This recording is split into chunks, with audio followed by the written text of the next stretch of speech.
अस्सलाम वालेकुम नाजरीन। आज की कहानी मुझे भेजी है रशीद ने।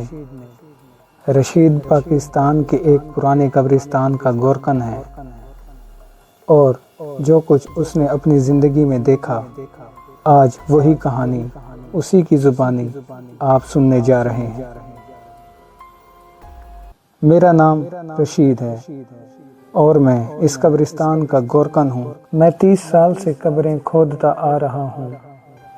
दिन के वक्त लोग आते हैं, दुआ पढ़ते हैं और चले जाते हैं, लेकिन रात को ये जगह सिर्फ मुर्दों की नहीं रहती।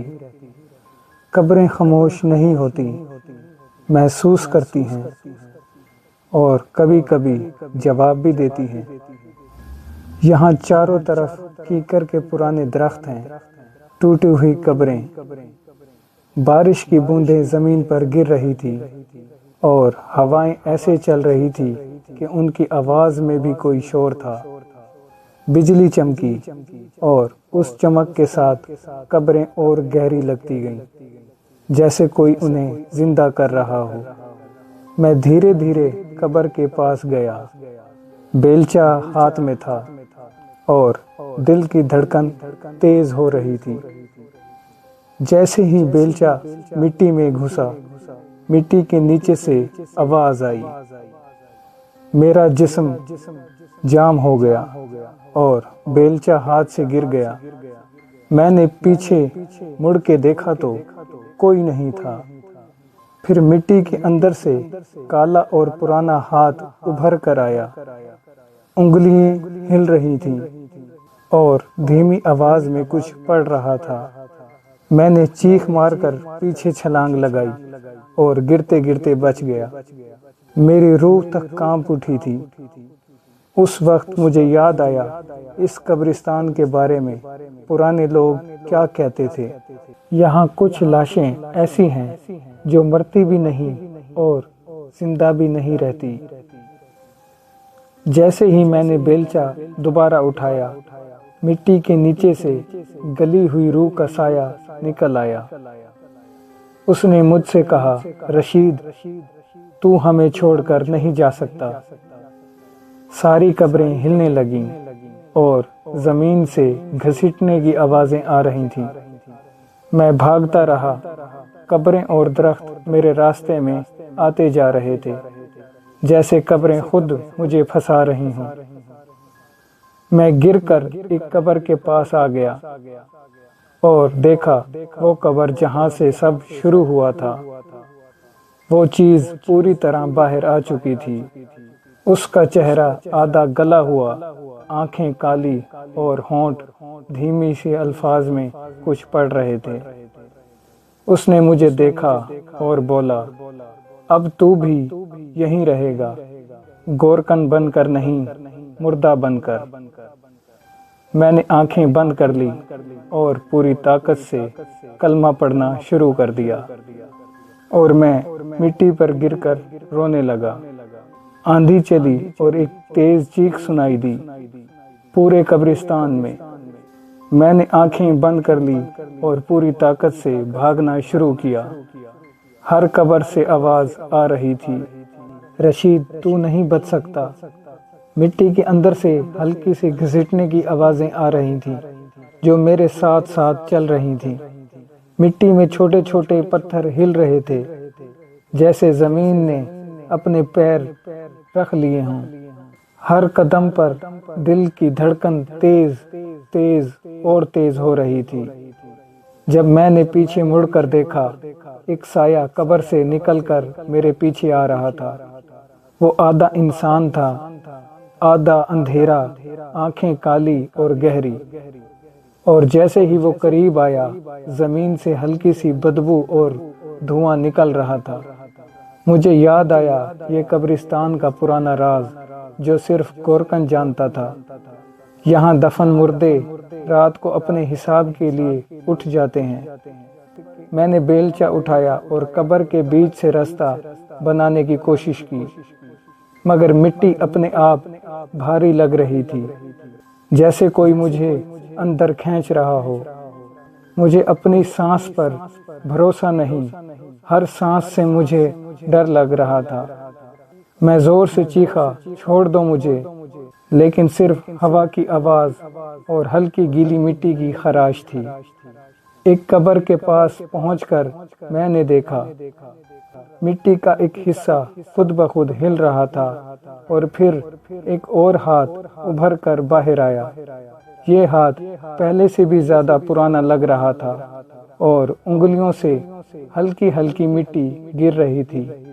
मैंने पीछे मुड़कर देखा और देखा कि कब्रें और दरख्त सभी हिल रहे थे। हर कब्र से आवाज आ रही थी, रशीद, तू हमारा है। जब मैंने एक पुरानी कब्र के पास आंखें खोली, मैंने देखा वो आदमी जो पहले मुझे डरा चुका था अब पूरी तरह मिट्टी से बाहर आ गया है। उसका मुंह बिल्कुल गल चुका था, आंखें काली और गहरी थीं और होंठ से हल्की सी आवाज निकाल रहा था, मुझे छोड़ दो। मैंने जोर से कहा, लेकिन वो सिर्फ आगे बढ़ता रहा और हर कब्र से साया मेरी तरफ आ रहा था। मैंने हाथ से बेलचा पकड़ा और पूरी ताकत से मिट्टी फेंकने की कोशिश की। हर मिट्टी का दाना जैसे रुक गया हो और कब्रें मेरे साथ साथ चल रही थीं। रास्ते का रास्ता छोटा पड़ गया और मैं बेलचा उठाकर रुक गया। मिट्टी के नीचे से हल्की सांस आ रही थी, जैसे कोई जिंदा चेहरा मुझे देख रहा हो। मैंने आंखें बंद कर ली। पूरा कब्रिस्तान एक साया बन गया।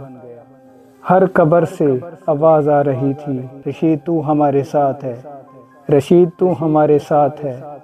मुझे समझ आ गया कि ये सिर्फ शोर नहीं, ये कब्रों का हिसाब है।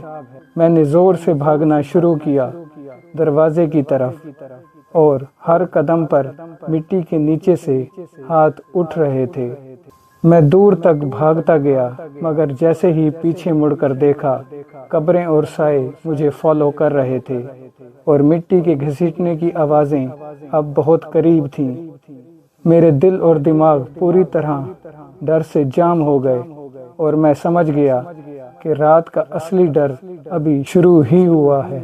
मैंने बेलचा जोर से उठा लिया और हर कब्र के ऊपर मिट्टी फेंकने की कोशिश की, लेकिन मिट्टी जैसे रुक गई थी और साए और कब्रें मुझे पकड़ने के लिए और ज्यादा नजदीक आ गए थे। मेरा दिल धड़क रहा था, हाथ कांप रहे थे और सिर्फ मेरा जोर से चलना ही आवाज का काम कर रहा था। मुझे समझ आया कि ये सिर्फ शोर नहीं, ये कब्रिस्तान का असली हिसाब है। मैंने जोर से चीखा और पूरी ताकत से कलमा पढ़ना शुरू किया। मिट्टी पर गिरकर मैंने अपना सर दबाया। कब्रें धीरे धीरे हिलना बंद कर गईं, साए पीछे हट गए और मिट्टी अपनी जगह पर वापस आ गई। लेकिन मुझे पता था कि ये सिर्फ टेम्परेरी है, रात अभी खत्म नहीं हुई। जब सूरज की रोशनी आई, मैं कब्रिस्तान के गेट के बाहर पड़ा था। गेट खुला था और कब्रें बिल्कुल खामोश थीं। लोग कह रहे थे रात को इस कब्रिस्तान से आवाजें सुनाई देती थीं और वो कब्र जो पहले मुझे डरा चुकी थी फिर से बंद थी। आज भी मैं गोरकन हूँ, सिर्फ दिन के वक्त। रात को मैं कभी भी कब्रिस्तान के पास नहीं जाता। मुझे पता है कुछ मुर्दे मिट्टी के नीचे कभी नहीं सोते और कब्रिस्तान अपना हिसाब सिर्फ गोरकन से ही लेता है। हर आवाज, हर साया सिर्फ उन लोगों के लिए है जो मुर्दों के राज समझते हैं और जो इस कब्रिस्तान के अंदर घुस जाते हैं। मैं रशीद हूँ और ये है मेरी जिंदगी का सबसे भयानक सच। कब्रिस्तान सिर्फ मिट्टी और पत्थर का नाम नहीं, ये जगह है जहाँ मुर्दे कभी चैन से नहीं सोते और गोरकन के बिना कोई वापस नहीं जा सकता। तो नाजरीन, आपका इस कहानी के बारे में क्या ख्याल है? कमेंट में अपनी राय ज़रूर दें। अगर वीडियो पसंद आए तो लाइक और सब्सक्राइब लाजमी करें। अगली कहानी तक के लिए अल्लाह हाफिज।